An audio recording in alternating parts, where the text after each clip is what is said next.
Okay, Bismillahirrahmanirrahim. Assalamualaikum warahmatullahi wabarakatuh. My name is Fatin Iziani binti Ahmad Safar, matric number 1212364. So today I'll be presenting under the topic of position of fatwa and fatwa institutions in regards of offences against fatwa in Malaysia. What is fatwa actually? So according to Islamic scholar Wahbah Al-Suhaili, fatwa is an answer to the questions regarding Islamic matter asked to a qualified Islamic legal scholar known as Mufti. So Islam view fatwa as an important legal opinion in order to keep along with Islamic rulings, as we all know that not everyone in our society have the knowledge to clarify issues that arises in Muslim society especially. So in Malaysia, gazetted fatwa is binding. Thus, any act inconsistent with the gazetted fatwa in particular state, it is considered as an offence.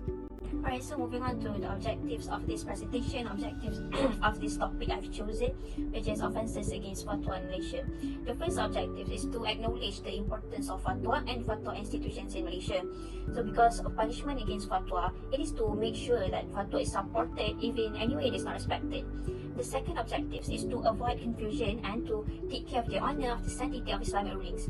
So because fatwa generally consists of many opinion in one matter, so offences against fatwa is to highlight which one to avoid in certain state. Even mostly are the same, but nowadays there are many opinions regarding Islamic matter that are sometimes not even aligned with the Islamic rulings. And the third and the last objectives of this topic of this presentation is to guide Muslims to be careful and take fatwa as a serious matter.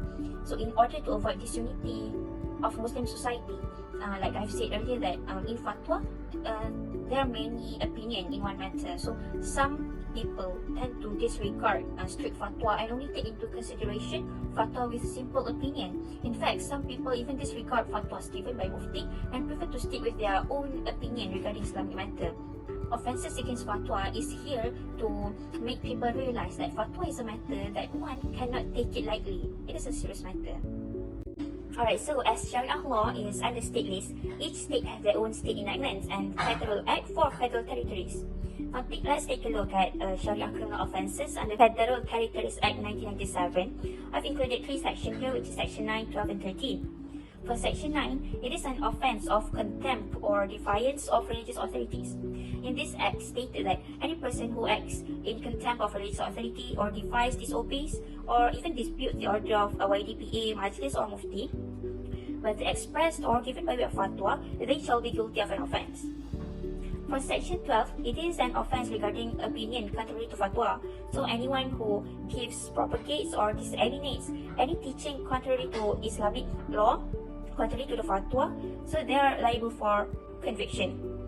For section 13, it is regarding publication contrary to Islamic law. So now, in this act, it is stated that any person who prints, publishes, produces, records, distributes, or have any document regarding something that is contrary to Islamic law, or even having possession something as such, they are liable for conviction. And the court may order for this book, document or pamphlet to be forfeited or even to be destroyed. For these 3 sections, they have the same conviction, which is upon conviction, they shall be liable to a fine not exceeding 3,000 ringgit or to imprisonment for a term not exceeding 2 years or both. So I'm currently referring to Sharia criminal offences under Federal Territories Act, but every other states also have this kind of enactments on their Sharia criminal offences enactment. Okay, so as Islam is a very practical religion and every rulings are not meant to trouble Muslims, there are certain exceptions. For instance, upon publication in the Gazette, which means if the fatwa has been gazetted, a fatwa shall be binding on every Muslim, dictate of his religion, and it shall be his religious duty to abide by the fatwa and uphold the fatwa. Okay, so for administration of Islamic law under Federal Territories Act section 34, it is said that unless he is permitted by Islamic law to depart from the fatwa in matters of personal observance, belief or opinion. And for the administration of religion of Islam in state of Selangor, enactment 2003, section 49, it is said that unless he is permitted by Hukum Syara to depart from the fatwa in matters of personal observance. So for instance, maybe regarding health matter. So this section included in every state enactment respectively. Okay, so while searching for references for these assignments and trying to understand better about this topic, I found quite a number of pages on internet discussing, or shall I say, they are questioning Sharia criminal offences law, which state that any person who acts in contempt, which means disrespect of religious authority, or openly disobey or dispute the order or direction given by YDPA, Mufti or Majlis, they are guilty of an offence. So here they're questioning whether the criminalization of disobedience to a fatwa is consistent with Islamic legal theory or practice, or is it even in accordance with the democratic values that Malaysia upholds in its constitution. Alright, so another question arises regarding fatwa stating smoking is haram. So it was gazetted in 1995 for Selangor State, and some people raise the situation of this fatwa that is it by that gazetted fatwa and Sharia criminal offence law, which I had mentioned before, is anyone smoking in Selangor can be arrested by JAIS?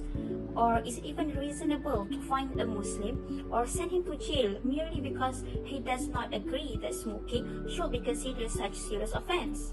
Well, in my view, everything is fine as it is.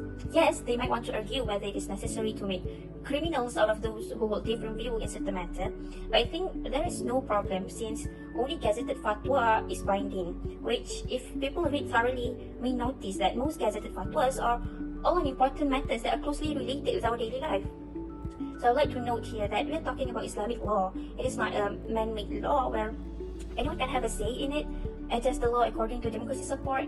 So past Islamic scholars have laid down the right way in determining any matters, and I believe smoking being listed as a Sharia offence in Selangor is just right, because it is not only bad for the smokers but also for the people around him, because since it harms life, it is a serious offence, as even the second Maqasid Sharia is to preserve life. So if anyone disagree about the offence of smoking, they might want to check the proposal from New Zealand's health officials on December last year, which they are fighting with smoking issues in their country, and their new policy, which expected to be enacted this year, will start banning certain age to purchase cigarettes. So imagine New Zealand's country, which doesn't even have Sharia law in their country, are starting to ban cigarettes. So what about us who have Sharia law in our country? So I find that Sharia law in Malaysia lack enforcement, especially in terms of gazetted fatwa, which some people don't even know it is an offence if anyone acts inconsistent with gazetted fatwa. For instance, fatwa on prohibition of smoking. As many states prohibit smoking in state fatwas, only Selangor gazetted into laws. So it was gazetted in 1995, but until now in 2022, most people don't know or maybe just disregard that smoking is an offence in Selangor.